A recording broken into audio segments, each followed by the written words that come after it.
development of education in Nigeria? in Nigeria. You see, I'm not a pessimist, but I love being honest. I love being true. I love being real. Education in Nigeria has not very sincerely been a success. Why did I say that? The product of education anywhere is the result that it produces for the people of the clime, of the society. Education in Nigeria is, I want to say, has been reduced to only rhetorics. We rate education, we have reduced education in Nigeria to the ability to speak, understand, and comprehend English language. English language is not education. Education in Nigeria has not taken us anywhere. The philosophy of education in Nigeria is education for self-reliance. So if we look at the productivity or the success of education in Nigeria in comparison to that philosophy, self-reliance.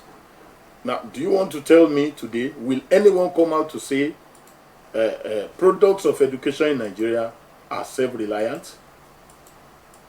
Labor market is filled with graduates that are unemployable, graduates that cannot sit down and create something for themselves and by themselves to bless the society, to be of great benefits to the society. So I will not rate education in Nigeria to be successful as it is today. Yeah, having said that, what's the cause of this? What's the problem? Where does the problem really lies? It's a function of a misplaced priority. Several things are at play when we look at it. One, if we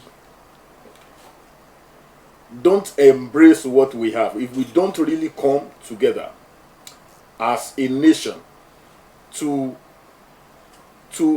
select a good medium of education, a general medium of education that is intelligible, that is easy for every child, we might not be arriving on time.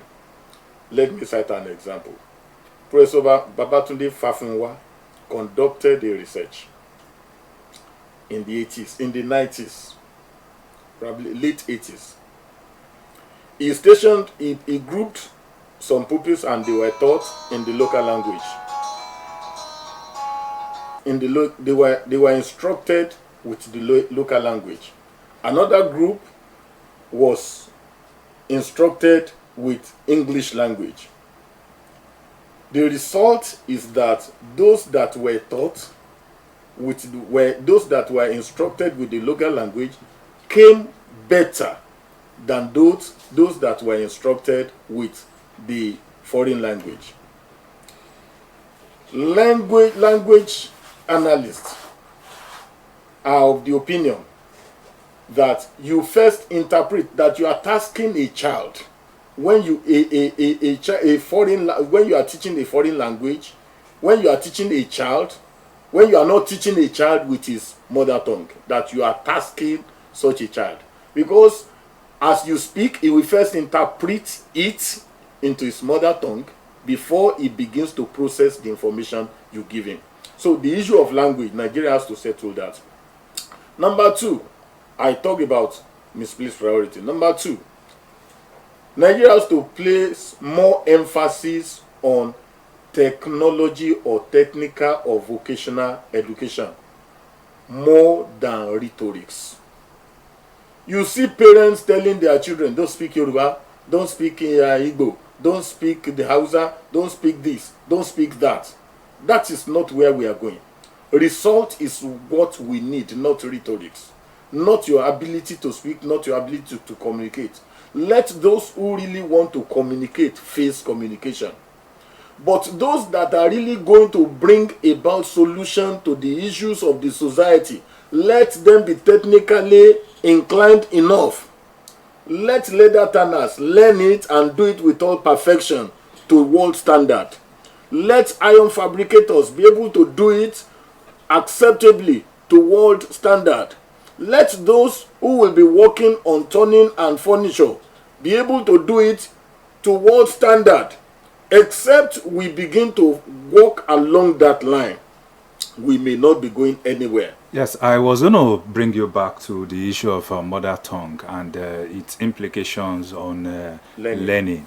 And consider the fact that most parents these days, they don't even teach their children mother tongue right from the onset. So some will even say their local language is a vernacular. They call it vernacular. So to say, are we not reorientating these children or changing their mindsets right from the childhood? Well, I wouldn't call it reorientation per se.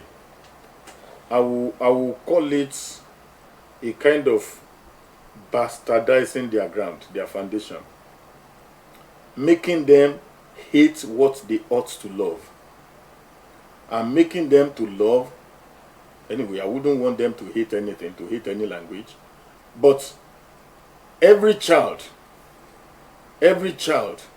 must be or should be made to embrace his or her mother tongue to a very good extent. Learning is not too difficult for somebody who is able to understand the language of instruction. You see, when you look at our society, children of educated parents perform better than children of less educated ones. Why is it so? Because the language of instruction is easier for those of educated parents than for those of uneducated parents. Children of pepper sellers, children of meat sellers, children of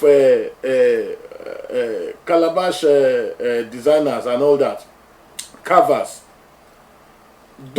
people who don't have sound education, who could not speak or nor write English language, those children will be at sea when they come to class and they are instructed in English language, basically. So the use of local language should be encouraged in as a medium of instruction in our school. Of course, it is in our policy, but that is not what is practiced. But why? Why are we not practicing it? Why are we not? If we have identified it as a very important part of our educational development. You see, a typical African is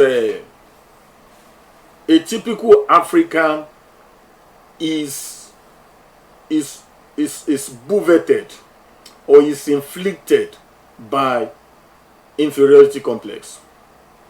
You think this language, my child is not going to measure up to standard if he doesn't speak English language. And because parents too, I am a proprietor of a private school. Any school where you use local language as a medium of instruction will not have any patronage. So it's a product of the society we find ourselves. When the society, and you know, especially when we do these things for money, monetary gain, and you want to win the customers, they are going to, and in our society, you know, everywhere, the customer is the king. Whoever pays the piper dictates the tune. So if you form a school now, you establish a school, and you are using Yoruba or Hausa or whatever, the local language as your medium of instruction, do you think you are going to enjoy patronage? So it's a product of our society. Well, what about our curriculum? Are they designed in local language too? They are not. They are not. So who should do that? that is with the government. The government designs the curriculum. They also train teachers. They train the curriculum, the curriculum implementers. So the whole thing lies at the doorstep of our government. The attention they give our education is near zero. But I give credit. I give some credits to the government of Oyo State, who is giving